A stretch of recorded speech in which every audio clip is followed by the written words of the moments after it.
খারাপ স্বপ্ন দেখলে কি করবেন? অনেকেই আমাদেরকে প্রশ্ন করেন, হুজুর আমরা যখন ঘুমাই, ঘুমের মধ্যে অনেক সময় আমরা বিভিন্ন দুঃস্বপ্ন দেখি, বিভিন্ন ভয়ঙ্কর স্বপ্ন দেখি।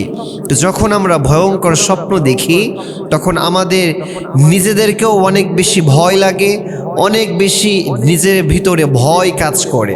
তো খারাপ স্বপ্ন দেখলে আমরা কি করতে পারি?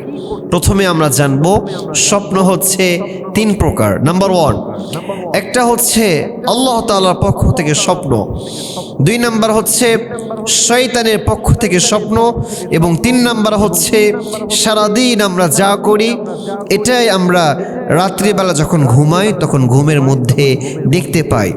যেটা আল্লাহ তাআলার পক্ষ থেকে স্বপ্ন, সেই স্বপ্নটা হচ্ছে সুন্দর স্বপ্ন, ভালো স্বপ্ন, যে স্বপ্নের অর্থ আছে। আর যেটা শয়তানের পক্ষ থেকে দেখানো হয় সেটা হচ্ছে খুব খারাপ স্বপ্ন, দুঃস্বপ্ন এবং ভয়ঙ্কর স্বপ্ন। এবং তিন নাম্বার যেটা আমরা বললাম সেটা হচ্ছে আমাদের দৈনন্দিন জীবনে আমরা যা করি সেটাই আমরা দেখে থাকি। এখন যদি আমরা ভালো স্বপ্ন দেখি তাহলে তো মাশাআল্লাহ খুব সুন্দর কথা। আর যদি আমরা খারাপ স্বপ্ন দেখে থাকি তাহলে আমরা দুইটা আমল করব। কয়টা আমল? দুইটা। নাম্বার ওয়ান, যখনই আপনি খারাপ স্বপ্ন দেখবেন, যখনই আপনি দুঃস্বপ্ন দেখবেন, ভয়ঙ্কর স্বপ্ন দেখবেন, যখনই আপনার ঘুম ভেঙে যাবে, ঘুম ভাঙার সাথে সাথেই আপনি নিজেকে স্থির করবেন, ভয় পাবেন না। আপনি প্রথমে বাম দিকে ঘুরবেন, বাম দিকে ফিরেই আপনি তিনবার থুতু ফেলবেন। এটা হচ্ছে প্রথম আমল। এবং দুই নাম্বার যে আমলটা করবেন, বাম দিকে আপনি থুতু ফেলার পরে, থুতু নিক্ষেপ করার পরে আপনি পড়বেন আউযু বিল্লাহি মিনাশ শাইতানির রাজিম, যার মানে হচ্ছে আমি আল্লাহ তাআলার কাছে বিতাড়িত শয়তান থেকে পানাহ চাচ্ছি। যখন আপনি এই দুইটা আমল করবেন, এই দুইটা কাজ করবেন, দেখবেন আপনাকে এই খারাপ স্বপ্নটা আর কোনোভাবে প্রভাবিত করতে পারবে না, কোনোভাবে এই খারাপ স্বপ্নটা আপনাদের ক্ষতি করতে পারবে না। প্রিয় ভাই আমার, স্বপ্ন অনেক গুরুত্বপূর্ণ একটা জিনিস।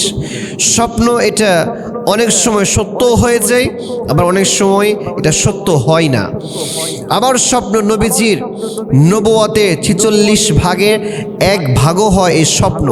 এজন্য স্বপ্ন এটা অনেক গুরুত্বপূর্ণ একটা জিনিস। আর বিশেষ করে বলবো আমি, স্বপ্নের কথা যে কাউকে আপনি বলতে যাবেন না, কারণ স্বপ্ন এটা খুব ডেঞ্জারাস একটা জিনিস।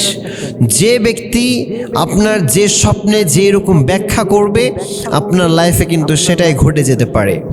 এজন্য যখন আপনি স্বপ্ন দেখবেন, যখন আপনি আপনার ঘুমের ভিতরে কোনো কিছু দেখবেন, তখন এটা আপনি সবাইকে বলবেন না।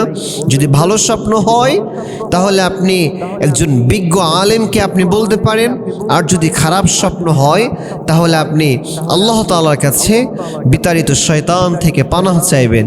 আল্লাহ তাআলা আমাদের সবাইকে কথাগুলো বুঝে শুনে আমল করার তৌফিক দান করুন, আমিন।